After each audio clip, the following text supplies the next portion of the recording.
Hello friends, welcome back to Not Humans.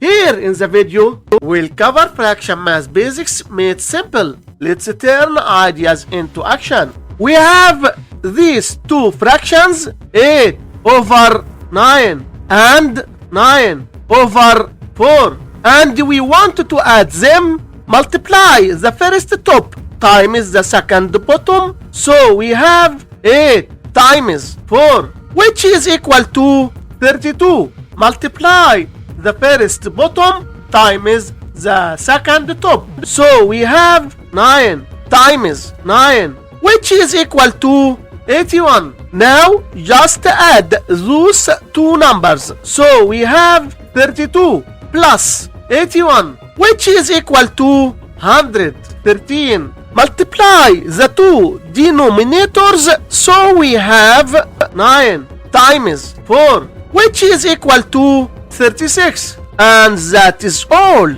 That's it for today. Make sure to like, subscribe, and share the love.